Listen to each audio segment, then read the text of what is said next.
I've sometimes been asked which is my favourite Ferrari I've ever owned, and I normally say it's like children, they're all different, but recently I have come to a conclusion. Although I've got a special place in my heart for my old 308 GTS, which I owned for 35 years, so it was a great car and I loved every minute of it. The 355 GTS was probably the prettiest Ferrari, but it did have its problems with sticky switches, the leather shrinking, but still a great car. I mean, for a short time I had my brother's 430 Spider, but I also had the 458 Spider, and to be honest, that really beat it in virtually every way. I love that 458, and I remember when it was being delivered, we stood outside with my late brother, and he punched me on the shoulder, and he thought it was the greatest car ever, and at the time I think it really was what I'd ever owned. But since then I've bought the Portofino, which I bought new, which is a great car, certainly quick enough, 600 brake horsepower, cabriolet, does everything you want a cabriolet to do. It's got a reasonable amount of storage, 2 little seats in the back, which are really only good enough for children really, but it's a lovely car. In fact, this one's been colour wrapped, so that's not the original colour of it, it's Rosso Corsa under there. But then we come along to the my Lusso T, which out of all the Ferraris is probably the most usable, as it is a proper 4-seater with a good luggage space in the back. It's been PPF'd on the front to protect it, and I chose the Lusso T because purely really for fuel consumption, but it probably will be the one I use the most because it's a 4-seater, purely because of that, and it is luxury. It is beautiful inside, but I felt I was missing out not having a V12. F12, which I do love.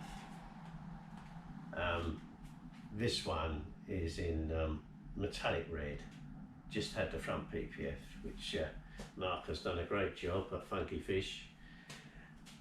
This has got a lot of extras, charcoal grey interior with diamond stitching, and it's such a usable car. It is a V12 and it is a little bit thirsty on petrol. It will go down to about 9 to the gallon when you're on it, but it can be 18, 19 to the gallon, not too terrible.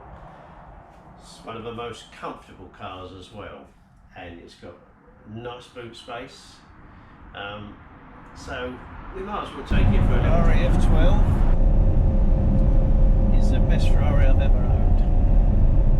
I think they just got it right, Ferrari, when they brought out the F12. It's not too big. I think the styling is very subtle, it's not in your face, not aggressive. It's a magnificent, naturally aspirated V12. I think it's one of the finest engines ever produced.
not even if you're Chris Harris, because this will bite you.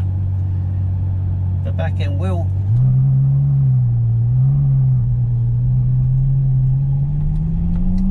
The back end will come round, but it's predictable. As long as you've got quick reflexes, you'll be alright. Well, what a lovely car, it's so comfortable, you know, it does everything, this car, for me. I think of any other Ferrari I'd buy. Well, perhaps a TDF, but they're approaching £1 million for a low mileage one, so I think that's a lot of money in one car. So I'll probably be staying with this. Thanks for watching, please subscribe.